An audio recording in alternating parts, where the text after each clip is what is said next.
Oh, boy. Guess who I have on the line? You're not going to believe it. I don't believe it. But his time has come. Ladies and gentlemen, making his weekly appearance here on the Feel Good Show, it's the man, it's the myth, it's the legend, it's the one and only T-Boz. Can you hear me, T-Boz? Yes, I can. I was just a little confused there. I wasn't sure if the introduction just overwhelmed you and you weren't able to respond, or, you had to go use the restroom. I didn't hear the introduction, my good friend. You didn't? No. Oh, well, that explains that. I guess you didn't have the phone on. Was it a good introduction? I don't know. Yeah. Why don't we try it again? Introduction, take 2. Ladies and gentlemen, it is that time. Get out your pen. Get out your paper. Get ready to jot down some notes, because this man is going to be delivering the message that will enlighten you, inspire you, motivate, and make sure that you're doing everything you can to be the best citizen possible. So without further ado, bringing to the feel-good stage, it's the one and only T-Boz. Good morning, Mr. Williams. Our generation grew up with live TV, and most of the people, come on in, most of the people in the classroom and listening, I think the average age of our 50,000 watts of channel is probably, I would say, anywhere from 50 to 75, maybe 80. So we all grew up with live TV. So we know what Soupy Sales is like and all of that. So we're good with this. Good morning, everyone. We're going to do something a little different today. Our show today is Salute to Black History Month. I told Jock off the air, next year, God willing, if I'm here, this is going to be a two-parter. There was so much good stuff. And I think next year I'm going to separate it, maybe statesmen and stateswomen, and then entertainers and sports heroes. But we'll talk about that. So in lieu of all of this, George by the door, he's going to get some help from Big Dave in the back, because I want to get right to the topic. And Sylvia, will you help Stan? We're not going to go through what's in the coffee pot and all of that today, because there's so much to do. I want to give these people their due time, and there's an amazing story at the end, and I want to get to that. All I want from Stan is, who is the sponsor for the dessert table? Moscarillos. They were downtown, then the flood changed that, and they're in, I would say, the middle of the east side. And if you're looking for garden supplies, it's beautiful out today. It's going to be beautiful next week, so we're heading toward that time of year. So thank you, Stan. Thank you, Sylvia, for helping him. And George, just make sure everybody finds their way. All of the people that I'm going to use their quotes today, those are all on the back table by George. You can take them. There's so much to look up. I was inundated. So you could take their names. It's not the quotes that I'm using, but a list of their names. You can take them and go online and find out stuff. And those of you listening on the air, you can email me, and we'll send you all the people that we are celebrating today. All right, this is going to be a very interesting show. It's going to be a balanced show. So let's get started. First, we're going to start with some very interesting inventions that Black Americans, African Americans invented. We're starting with Frederick Jones. He invented the refrigerator system for long-hauling trucks. So things like plasma and milk and food. He took the idea of refrigeration and developed a system that could be put on trucks. We thank him for that. Garrett Morgan, he invented the 3-system traffic light. A Brit invented the two light, which was used on railways. But Garrett took it, got that yellow light in there, and developed a system of one car goes, the next car goes. And that wasn't until 1923. Could you imagine all the accidents all over the world, or all over the place, which we didn't have traffic lights until 1923. The car was around for over 20 years at that time. John A. Burr, he took the lawnmower from England and he improved it, making it the rotary lawnmower. So when you guys are getting out there cutting the grass, you can thank John Burr. Almost sounds like the lawnmower. Sarah A. Boone, in 1892, she invented, ready for this, the ironing board. So before that time, there was no ironing board. So she has a patent for that, and we thank her for helping us with that. Nathaniel Alexander, why did I pick him? He invented, believe it or not, the folding chair in 1911. So before that, at parties, you had to grab chairs. So every time you're having people over, every time you say, oh, let me get a couple of folding chairs. It sounds so simple, but we got to thank Nathan Alexander, and I'm sure Lady Diana and I will be having some folding chairs at the wedding. So we thank Nathan for that. And then we get to George Washington Carver, and he had over 300 patents with the peanut oil. Remember that in school history. I'm going to say something in a minute. And also, he was able to have the peanut oil go into wood stains and plastics and medical supplies. So George Washington Carver, I mean, what's interesting about this list, and there were hundreds. I encourage all of you, go online. You would not believe the things that African Americans brought to us to make our life easier and better. The sad part about it is, when I went to school in the 60s, the only black inventor we heard about was George Washington Carver. And so we need a balanced history. We're going to talk about that in a minute. And there were so many other things that impact our lives. So I'm hoping in school books today in American history, we'll hear something interesting about that in a little bit, that children of all races are learning of what all races have contributed to this great country we call the United States of America. But today we're going to salute African Americans. Here we go. We should emphasize not Negro history, but the Negro in history. The Negro in history. What is not a history of a select race or nation, but we need a history void of bias, race, hate, and religious prejudice. So what this gentleman says, I'm going to tell you who he is in a minute, is we don't need Negro history, we need the Negro in history. Exactly what I said. Boom. And the person who said this is Carter Woodson, the gentleman who created Black History Month.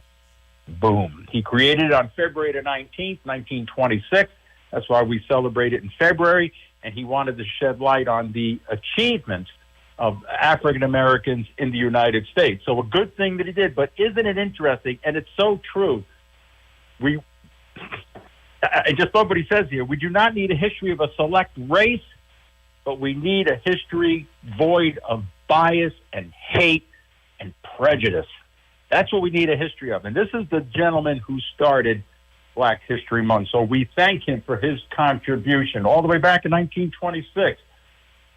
Now, let's get to our format a little bit. So we're going to celebrate Black History Month, we said. We're going to talk about some history. We're going to talk about some contributions, which we did some of that.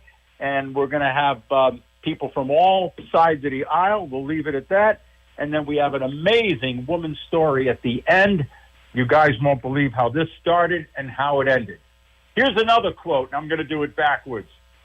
Won't it be, I'm getting so excited, won't it be wonderful when one day Black history, Native American history, and Jewish American history, and all United States history are taught out of one book, American History. Bing, bang, ba-boom. And the person who said that is Maya Angelou. She was born in 1928. She has done so much in entertainment, and I didn't have enough room on the paper to put what she put in. And she was born in 1928, and she died in 2014. She was 86 years old. And isn't that amazing? One book One book. And all the quotes today, even the song, there's no scripture quotes, are all African American. So all U.S. history in one book. My friends, we have diced and sliced this country in so many pieces, we don't even recognize it anymore. This country is and always will be the United States of America. And there's only three colors that matter: red stripes, white stripes, and a big blue box in the left-hand corner with stars. There's no green, even though I'm Italian descent.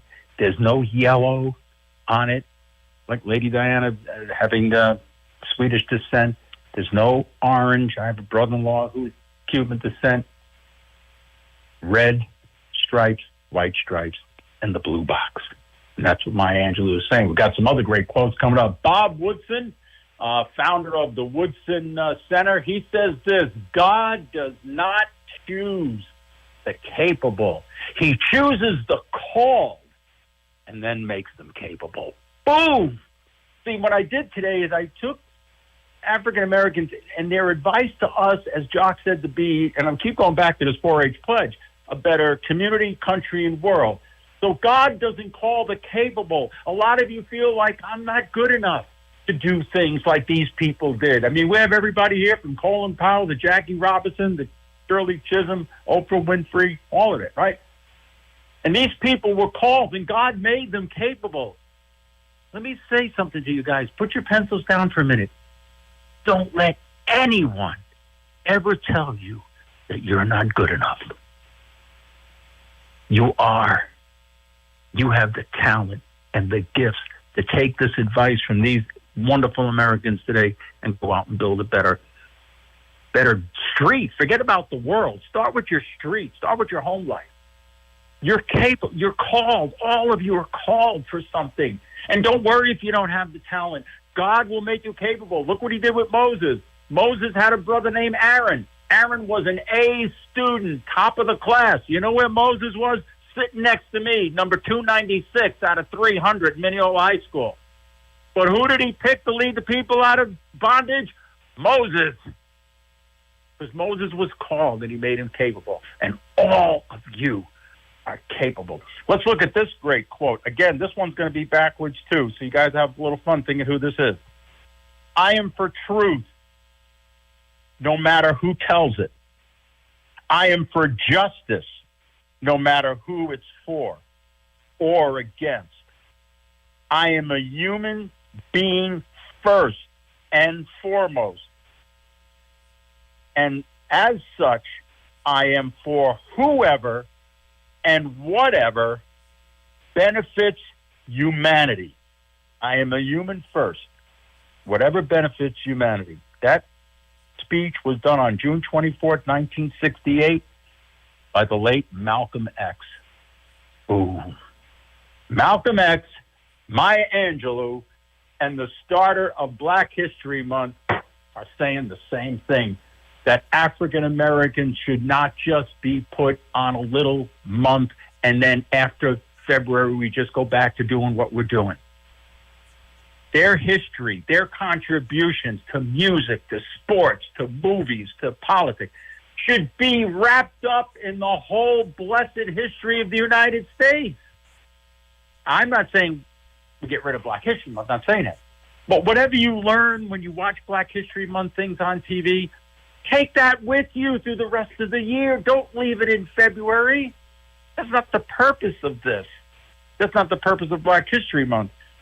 We look at Barbara Jordan, okay, and she was an author and a speaker, and she says this: what the people want, okay, what the people want is simple.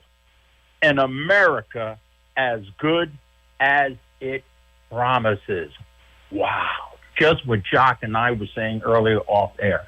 What we all want, regardless of the side of the aisle that we're on, and some of us might be sitting in the middle of the aisle, doesn't matter. What we all want, and she says it so beautifully, is an America as good as its promise. I've been with a lot of Uber drivers lately in my new life with Lady Diana heading out to Unionville. They come from countries I can't even pronounce. You know what they tell me? Americans are spoiled. I talked to one gentleman from South Africa. He said, I would never go back there. My mother's there. He said, I'll never go back there. He said, there's no country like America. He said, I came here years ago. I own a house. I own a car. I got married. I have kids. They're in school. He said, I love it here. And America, as good as it promises. See, if no one is against us, this is for us. I don't want people to think that groups are against each other. All should be working for each other. Years ago, I took my friend Brian, his wife's name was Yvette, my late wife and I told the story last year, I'll tell it again, up to Cornwall Bridge.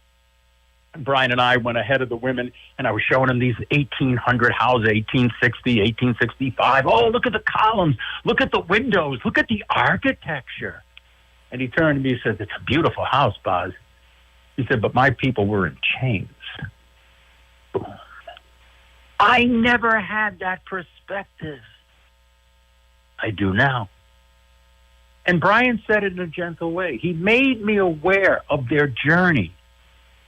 Every time I go to Cornwall Bridge and I see that house, I think of Brian. And they're divorced now, but they had led a very successful life. Shirley Chisholm, she ran for president in 1972. Good for her. And she was the first black woman to Congress in 1968. Isn't that amazing? If they don't give you a seat at the table, bring a folding chair. Getting back to our buddy Alexander. What is she talking about? You got to make your own way. And that's what we're going to talk about at the end of the program. I'm moving along here as fast as I can. You got to make your own way. What Shirley Chisholm saying, if there's not a seat at the table, then instead of complaining and yelling and throwing things, get the folding chair and pull it up. If there's a cause or something you believe in, we talked about Ruth Bader Ginsburg a couple of weeks ago. If there's something you believe in, by God's grace, get behind it, live it, believe it, and do it in a way that others will join you. That's what Shirley Chisholm is talking about. She's not talking about turning the table over. She's not talking about going up and kicking the people because they don't let you sit at the table. She says, bring your own folding chair. In other words, bring your education, bring your talent, bring what God has put inside of you, just what we said earlier about what Bob Wooden said about being made capable, and make your own way to sit at the tables. Tim Scott, and he is a junior U.S. Senator for South Carolina. He says, I am an ordinary guy serving an extraordinary God. So he believes in God. He believes that there's a force above him and that he's serving his God. And what a beautiful thing to be able to say that we're doing God's work. Just what Bob Woodson said, okay? Just what Malcolm X said about being whatever benefits humanity first. These people are putting people first. That's what we need to do. Speaking of first, it's 11:32. I know Mr. Williams is there. Can you tell us the sponsors, and we'll roll along? Want to thank you so much for tuning in to another episode of the Feel Good Show and our weekly special segment, Words of Wisdom and Moments of Meditation. We want to thank our sponsors for allowing us to bring you the quality community radio programming that we're able to do at this time. We also want to encourage you to fulfill your community obligations by engaging with your local community radio station. If you're a business, artist, venue, or person of interest and you want to blast off to the community to let everyone know what you're doing, what you're up to, and what you're all about, then we encourage you to do so, especially on Thursdays, because we're bringing it to you local and live. So with that being said, we want to thank you once again for tuning in, and we'll return the show back over to T-Boz for more Words of Wisdom and Moments of Meditation.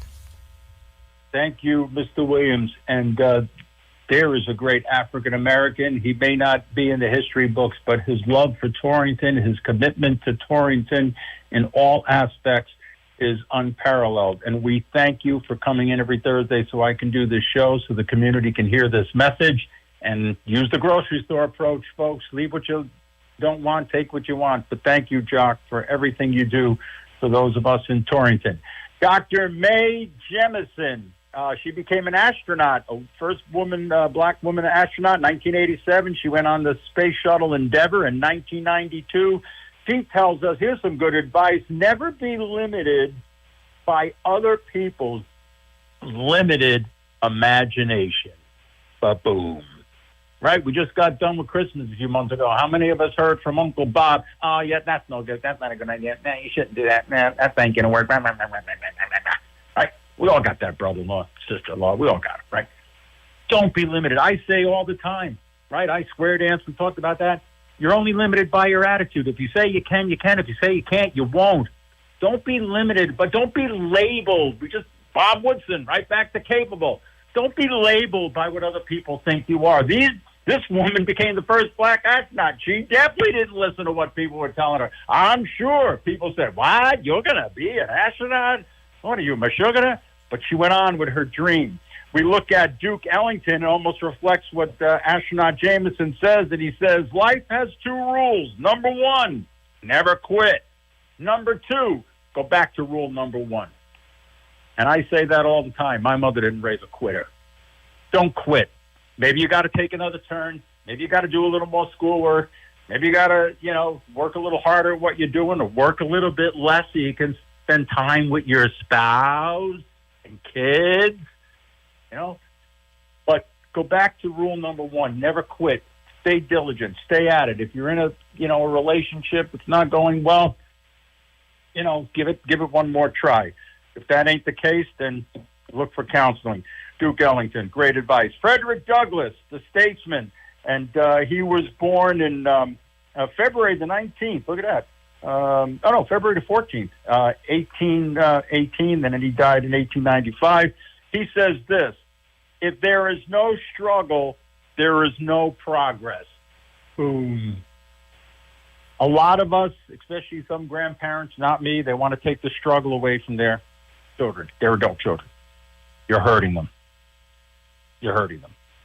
And I say this all the time. We get to this. My brother always quotes, his name escapes me, but those who live under the nest will never learn to fly. So there's going to be struggle. One generation plants the tree, the next one enjoys the shade. What he's talking about is slavery. But through that struggle, there was progress. And all of you may be struggling in different things, maybe with health issues, maybe with relationship issues. Okay, but as you go through that struggle, you become stronger, not weaker. We look at Rosa Parks, 1955. She would not give up her seat on the bus to a white man. Good for her. Ba-boom. Great civil rights activist. She says, and she was a little woman, I have learned over the years that when a person, when a person's mind is made up, it diminishes fear. So she wasn't afraid. All of us are afraid of something, right? Aging. A lot of you are afraid of aging. Maybe raising your children in this crazy world. Let me tell you something, boys and girls. It was a crazy world. When I was growing up, it was a crazy world. When my grandmother was raising 10 kids in Binghamton, she went through 12 years of depression and 4 years of World War, 16 years of hell. Okay? So it was never easy. Okay, it's different, but it was never easy. So don't buy into that. But Rosa Parks tells us, but when your mind is made up, when you believe in what you're doing, right? When you're made capable because you're called, then you can diminish fear. You can do anything you want to do. Don't live in fear. Don't say you can't. Don't say you'll never change. Don't say this is the way I am. If Rosa Parks said this is the way I am, this will never change, a lot of civil rights probably would not have happened because of her bravery. Her bravery came because her mind was made up. Booker T. Washington, 1856 to 1915, says this: success is not to be measured by someone's position. Remember we learned a few weeks ago, leadership is serving, not position. Success is not to be measured by someone's position, but by how many obstacles one person has overcome to achieve that success. Exactly what Rosa Parks is saying. Okay, so those of you who are working through situations, maybe in business, maybe in life, maybe you're going to move, whatever. Life is always going to be happening. Like my daughter Emily says, the landscape is always changing, Pop. It is. Landscape changed for me May 26th, and best thing that ever happened to me. I'm so glad they came with the lawnmower and cut the weeds down. But it's so true. okay? So the landscape is always changing, and things are changing. And so success is how people overcome those things. Stuff is going to happen to us. So Booker T has great advice for us, okay? Not only, in the world of overcoming slavery, but the day-to-day. And that's what I wanted this program to be about. I wanted to show what wonderful advice these people have for us. Not just for Black Americans, but Chinese, white, Jewish, as Maya Angelou said, all of us, red, white, and blue.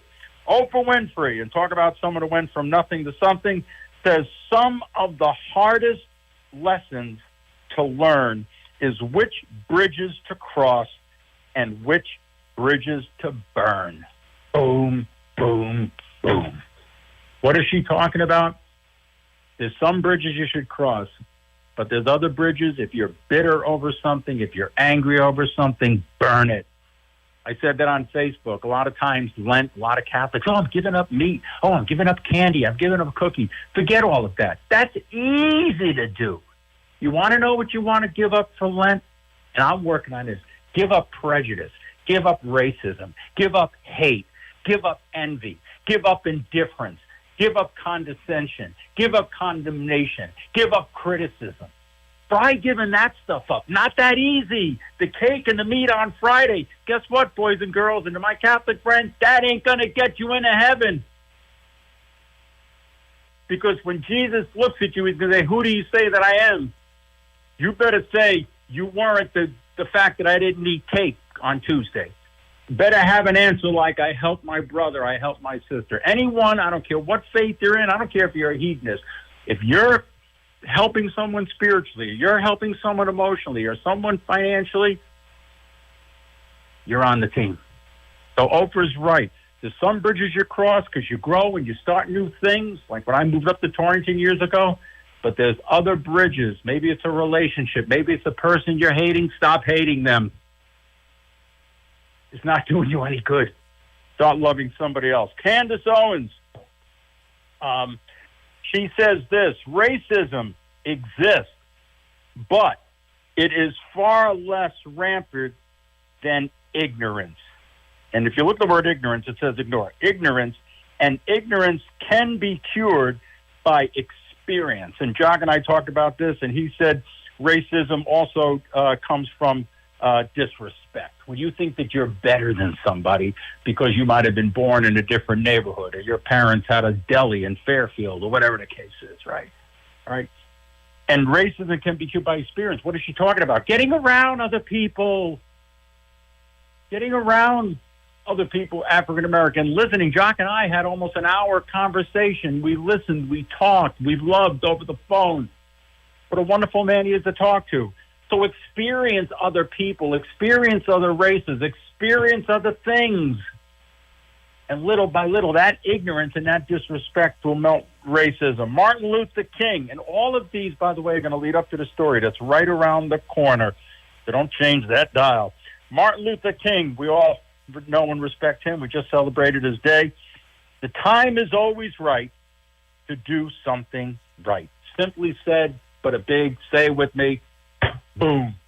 The time is always right. You're never going to have enough money. You're not going to have enough talent. You're not going to be tall enough. You're not going to be fast enough. You're not going to be able to sing every note. But you know what? The time is always right. Don't keep putting it off. I've said this many times on the show. One day, someday is not a date on the calendar. So something right could be just getting together with your friend for coffee that you haven't seen in a while. Maybe sitting with your sister-in-law, just lost her husband. Show up. Take the time. What did Malcolm X say? I am a human being first and foremost. The late General Colin Powell, he says this, two things here, and he served as Secretary of State from 2001 to 2005. Colin Powell says this: to get everyone to like you is a sign of mediocrity. What does he mean? You got to be a leader. You know, if you're a hedonist, be the best hedonist you could be. If you're a conservative, be the best conservative. If you're a liberal, be the best liberal. If you're an atheist, be the best atheist. If you're a naturalist, be the best naturalist. But don't don't settle for mediocrity. Jesus also taught us not to settle for mediocrity. And you talk about someone, he didn't settle for mediocrity. He stood up to the Sanhedrin and the Jewish leaders in what he believed in. So Colin Powell is right. And I like his second quote, and I think of Lady Diana with this one: perpetual optimism is a force multiplier. Boom. Just what Ruth Bader Ginsburg said a couple weeks ago. And Lady Diana is very upbeat, she doesn't gossip. I mean, really, she's got the fruit on the tree. But optimism is a force multiplier. You want people to do things or get with your cause, be positive. Stop dragging your knuckles along the ground, as St. Paul says. Condoleezza Rice, the first woman to be first African-American to be Secretary of State. And what a great accomplishment that was. And she was also security advisor. Amazing what these people accomplish. And she says this, and it's going to go right into our story. What you know today can affect what you do tomorrow. But what you know today will never affect or change yesterday. What is she talking about? Stop living in the past. It's over. That relationship, that business, that money you didn't save, the dog that passed away, the whatever it is, it's over. You have a new day. Live it. Do what these people did and are still doing. The late Jackie Robinson broke the color line, and he said this: a life is not important except if it impacts another life. Boom. A life is not important. Jackie Robinson said, the great ball player for the New York Dodgers. If you impact another life, are we impacting people, or are we beating them up? Are we impacting that niece or nephew? Are we impacting that grandchild? Are we impacting the community? Are we taking the best that God has made of us and infusing that not into other people, but around other people? You want people to become faithful? Just act faithful. The problem with some of us is we're hitting people over the head with the Bible. They don't want to be hit over the head with the Bible. Jesus built a church. He didn't even have a Bible. He didn't even have a notebook. Think about that on the way home. All right? So impact another life. Now we're going to talk about, and let me check the time. Okay, we're going to roll with this. This woman's name, when she was born, was Bridget Mason, and her master nicknamed her Biddy. She was born into slavery in 1818. She was sold as an infant to her master. That's awful. She was sold as an infant to her master. From there, she was given as a wedding gift when she was 18 years old to Robert and Rebecca Smith. They were farmers from Georgia. They moved to Missouri because Smith was always in the hunt for better farmland. So they went to Missouri. Biddy became their midwife, almost like a nurse, because Rebecca was very sick and she delivered 6 children. And so Biddy became like the midwife and the nurse to help her have these children. And she also did things around the house. She tended to the livestock. She worked in the crops. She did all of it. Okay. Then what happens is Smith becomes very interested in the farmland in Utah, and he also becomes interested in the Mormon religion. So he moves the whole family, wagons, cattle, and all of it, and they go 1,600 miles. And this woman, Biddy, walked behind the carriage barefoot with 3 children of her own. We don't know who fathered them. She had a 10-year-old, a 4-year-old, and an infant at her breast. As she was taking care of her own, she was taking care of the Smith children and taking care of the animals. They end up in Utah. They're there for a while, and then in 1850, Smith gets a little itchy. He wants to go to a brand new state called California because of the farmland. When he gets there, he's a little dismayed because California is not a slave-friendly state. So with that, he decides to hightail out of there to head to Texas, which was a state that was okay with slaves. But in the middle of all of that, as he was trying to get his farm and his people and Biddy and her kids to get out of California, in comes the cavalry. A gentleman by the name of Robert Owens arrests him, and then in a landmark decision on January 19th, I think in 1855, the judge rules that Biddy, her children, and the other people that were enslaved were free. She becomes friends with Owens. She begins to midwife. She becomes like a nurse. She starts to take care of all these people, not as a slave, but as almost like a little businesswoman. She makes friends out there in an area called Rural Springs, which later became downtown Los Angeles. She scraped together money in 1868, and she bought 2 acres of land for $250. And from those 2 acres of land, that $250, by the time of her death, she amassed a fortune of $300,000 in 1891. But in 1924 dollars, that would be $10 million. Boom, boom, boom. She also went on to build houses. She also gave money to grocery stores so people could come in and get food if they needed it. She also started the Methodist Episcopal Church in 1872. She was a founding member of that. She was a very faithful, God-loving person. Okay? And she bought land and more land, and her first piece of land had a pond on it and a metal little crooked fence. But from that, she built an empire, which is still present. It's called Rural Springs in downtown Los Angeles. And she, along with other blacks in those days, became very successful businessmen and women. Isn't that interesting? Long before Helen Reddy and I Am Woman. I would go right back to my original quote. This is red, white, and blue. That would never happen anywhere but in the United States, and those opportunities are still there today for the people who want to make the sacrifice. Just think of her life. There's a lot about this woman. I encourage all of you today. If you read something, go Google Biddy Mason and read the rest of the story. It's an amazing, amazing story. What someone of faith, what someone of perseverance, and actually one of her daughters married Owen's son, and they became in-laws. So the story ended happily ever after. We don't know what happened to the Smith family. We don't care. But we focus on in Black History Month. I never learned this when I went to school. Too bad. This should have been taught when I was a kid and should still be taught today. These are the people that we want to admire. And all of these people today really set us up what they were all talking about being called and capable, about crossing bridges, okay, about going back to rule number 1, Duke Ellington, about limited imagination, Dr. Jemison, about I am a human being, right? Malcolm X, do the right thing, Martin Luther, the Negro in history, Carter Woodson. They all led up to this one story today. I did that on purpose.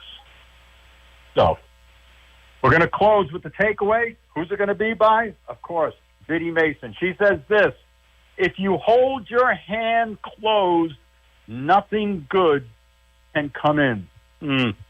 Right? Talk about racism. If you hold your hand closed, nothing good comes in. The open hand is blessed, for it gives in abundance. The open hand is blessed because it gives in abundance, even as it receives. Wow, what is she talking about? You give, you receive. The open hand is blessed because even as it gives in abundance, it receives. Jackie Robinson, impact a life. All of these people have impacted lives, and Biddy Mason impact a lot of lives. There's a wonderful song, Turn It Up. And as I always say, and as all of these people would probably agree with me, be yourself, because everyone else is taken. We'll see you all next week. Jock, roll and spin the vinyl.